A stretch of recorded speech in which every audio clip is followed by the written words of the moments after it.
ये कहानी नहीं, ये सिर्फ मेरी कहानी नहीं है, ये हिंदुस्तान में हर औरत की, हर लड़की की कहानी है। मेरी कहानी पूरी सुनिएगा और उसे जुड़ने की कोशिश कीजिएगा। यकीन मानिए, ऐसा लगेगा कि ये तो आपके लिए ही बताया जा रहा है। ज़रूर आई शायरी या पोइट्री नहीं लेके आई, कोई कविता नहीं लेके आई, अपने मन के ख्याल लेके आई हूँ कि कैसे बहुओं को, औरतों को डराया जाता है।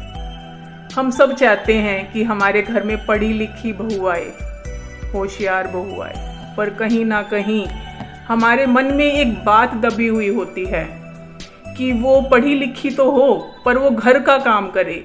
मुझे समझ में नहीं आती ये बात। अरे तुम पढ़ी लिखी बहू ला रहे हो और उसे काम भी नहीं करने दोगे, जो उसने अपना इतना मेहनत करके इतने साल उसने अपने पढ़ाई को दिए हैं, कुछ उसने कमाया है अपना, तो उसे वो चूल्हे चौके में बर्बाद कर दे। ये कहाँ की मानसिकता है। आज भी हमारे हिंदुस्तान में औरतों को दबाया जाता है, उन्हें डराया जाता है, उन्हें बस यही कहा जाता है कि तुम्हारा काम, तुम्हारा फर्ज, तुम्हारा पति, तुम्हारा घर और तुम्हारे बच्चे। आज भी उसे बस यही समझाया जाता है, बस यही कहा जाता है। वो चाहे डराकर उसे बताया जाए, चाहे प्यार से बताया जाए, चाहे बहला फुसलाकर बताया जाए कि तुम्हारा फर्ज घर है, तुम्हारा पति है, तुम्हारे बच्चे हैं, तुम्हारा परिवार है।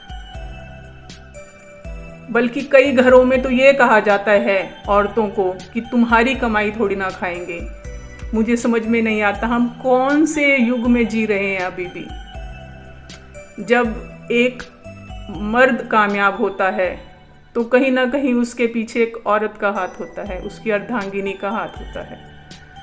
पर मैंने आज तक नहीं सुना कि कोई औरत कामयाब हुई हो और उसके पीछे उसके हस्बैंड का, उसके जीवन साथी का हाथ हो।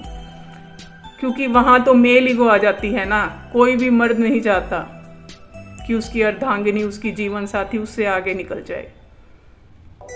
ऐसे में वो घुट घुट कर जीने के लिए मजबूर हो जाती है, पर कोई एक हाथ आगे नहीं बढ़ाता कि हाँ हम तुम्हारे साथ हैं, तुम हिम्मत करो लड़ने की।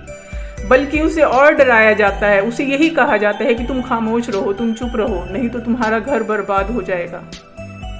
अरे कमाल है, तुम्हारी ही औलाद होगी, तुम्हारी ही तो बेटी होगी, तुम उसे ऐसे जीने के लिए कैसे विवश कर सकते हो? क्या इसीलिए पैदा किया था बेटी को?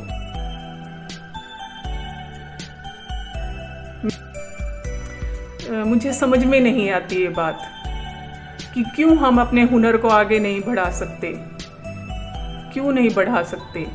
पढ़ाई लिखाई के अलावा यदि हम औरतें कुछ और करना भी जानती हैं, पढ़ाई लिखाई करें, सबसे बड़ी बात है, पर ज़रूरी नहीं कि हर एक की किस्मत में पढ़ाई हो।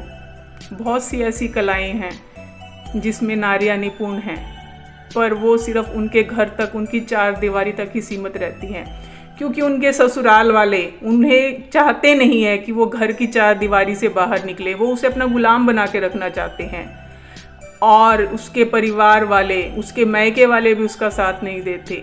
ऐसी सिचुएशन में, ऐसी स्थिति में वो बहुत अकेली पड़ जाती है, कोई उसका साथ नहीं देता। सुनने में बस यही आता है कि तुम्हारा फर्ज तो तुम्हारा घर है। ऐसे में वो पूरी उम्र घुट घुट के मरने को रह जाती है। पर कोई, आप लोगों से बस यही विनती है, यदि आप लोग मेरा साथ देंगे तो मेरे अब सपने अभी भी पूरे हो सकते हैं। क्या आप मेरा साथ देंगे?